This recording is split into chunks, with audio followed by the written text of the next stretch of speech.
CA को लेकर बड़ी जानकारी मिल रही है। सीए के तहत पहली बार नागरिकता दी गई है। फर्स्ट सेट में 14 लोगों को सर्टिफिकेट मिला है।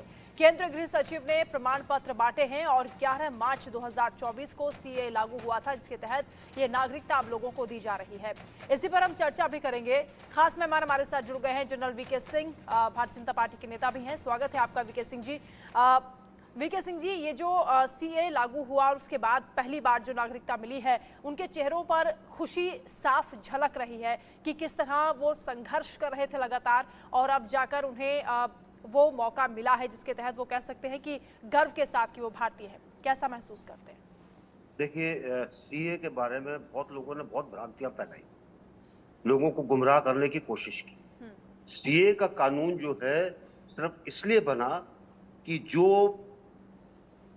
हमारे नागरिक थे, जो भारतीय थे और खासकर जो हिंदू थे, जो विभाजन के समय आसपास के अलग अलग देशों के अंदर रहे और वापस नहीं आए उस समय, और बाद में जब उनके साथ प्रताड़ना हुई और उन्होंने वापस आने की कोशिश की तो उनको दिक्कत आई।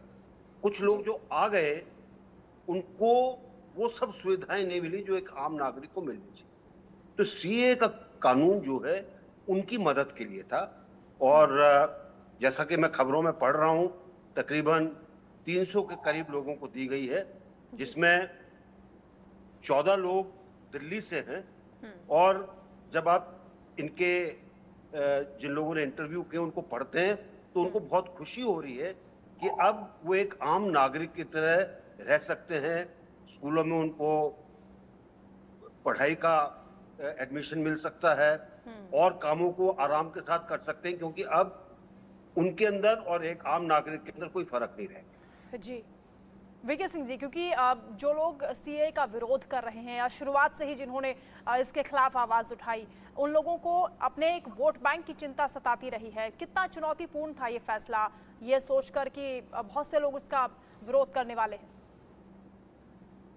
देखिए, जैसे मैंने कहा कि ये कानून सिर्फ उनके लिए है जो अफगानिस्तान से, पाकिस्तान से, अलग और देशों से जो भारत के चारों तरफ हैं, जो 47 के अंदर नहीं आ सके और बाद में जब उनको प्रताड़ित किया गया। और आजकल जैसा कि आपको पता है, ये जो अल्पसंख्यक समुदाय हमारा जो बचा, और अल्पसंख्यक का मतलब उन देशों के अंदर इनके साथ प्रताड़ना हुई, वो लोग वापस जब आए हैं तो उनको कैसे सब तरह की सुविधा मिले, इससे ये कानून बना। इसके अंदर किसी के वोट बैंक की बात नहीं है जी। जो लोग इसको वोट बैंक मानने के लिए दूसरे लोगों को गुमराह कर रहे हैं, वो अब इन लोगों को देखने के बाद मेरे ख्याल से आम जनता को पता चल जाना चाहिए कि उनको कितना बेवकूफ बनाया गया।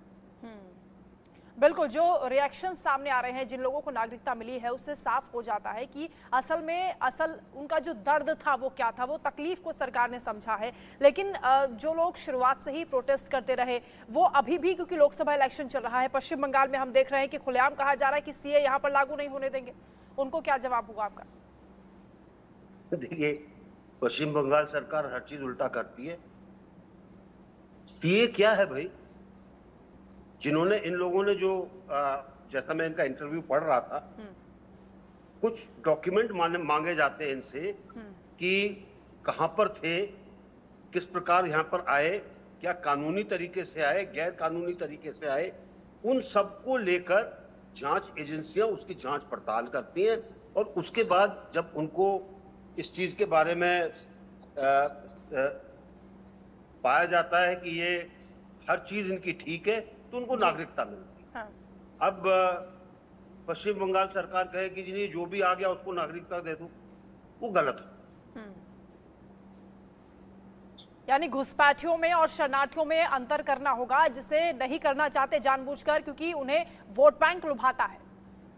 देखिए, शरणार्थियों में और घुसपैठियों में बहुत फर्क है जी। और खासकर ऐसे घुसपैठियों में जिनको मदद करके लाया गया है ताकि ये वोट बैंक के अंदर उनका फायदा दे। और मैं बहुत दृढ़ता के साथ और पूरी जानकारी के साथ कह सकता हूं कि पश्चिम बंगाल के अंदर ऐसे लोगों के आने के अंदर, घुसपैठियों के आने के अंदर मदद की गई। जैसे ही वो आते हैं उनका राशन कार्ड बन जाता है, जैसे ही वो आते हैं उनका आधार कार्ड बन जाता है, जैसे ही वो आते हैं उनको हर तरह की सुविधा वहां की सरकार मुहैया करा देती है, क्योंकि उनको वोट बैंक माना जाता है।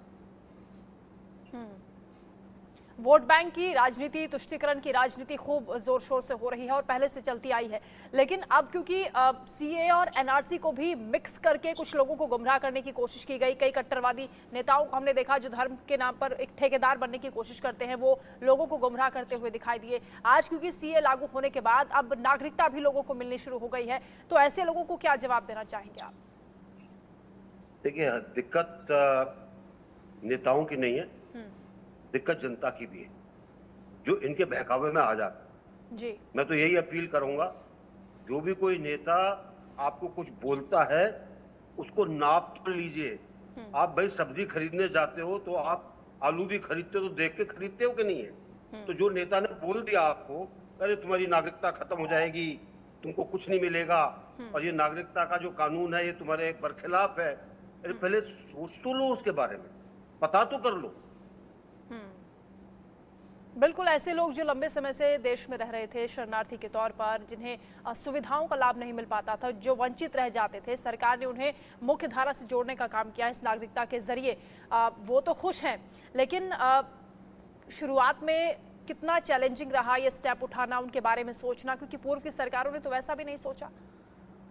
देखिए, तो आपने देखा है कि किस तरह से शाहीन बाग के अंदर पूरा रोक दिया गया एक समुदाय द्वारा। उनके यहाँ लोग बाग पहुंचे जो कि अलग अलग तरह के नारे लगाते थे, जो कि देश विरोधी नारे थे। आप जबरदस्ती झूठ क्यों बोलते हो?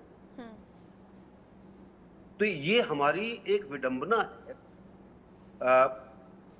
राजनीति के अंदर, कि बहुत लोग अपना वोट बैंक साधने के लिए झूठ बोलते हैं जी। और सीए के अंदर कभी भी ऐसा कोई प्रावधान नहीं था जिसके अंदर जो भारत का नागरिक है उसके साथ कोई गलत चीज की जाएगी।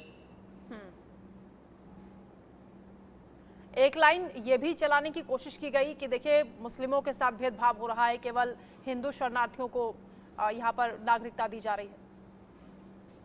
जो मुस्लिम समुदाय 1947 में देश छोड़कर चला गया, वो तो चला गया।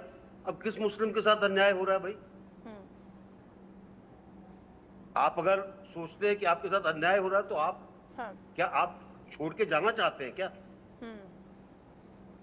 तो मुझे तो समझ में नहीं आता कि ये दलील क्या देते हैं। यानी झूठ का पर्दाफाश हो चुका है और जो सच था, जो सही था, वो सरकार ने कर दिखाया। और अब क्योंकि नागरिकता भी लोगों को मिलनी शुरू हो गई है, वो लोग भी संतुष्ट हैं। आने वाले वक्त में और भी लोगों को इसी तरह से सर्टिफिकेट मिलते रहेंगे। बहुत शुक्रिया आपका विके सिंह जी, हमारे साथ जुड़ने के लिए, चर्चा में शामिल होने के लिए। बहुत बहुत धन्यवाद।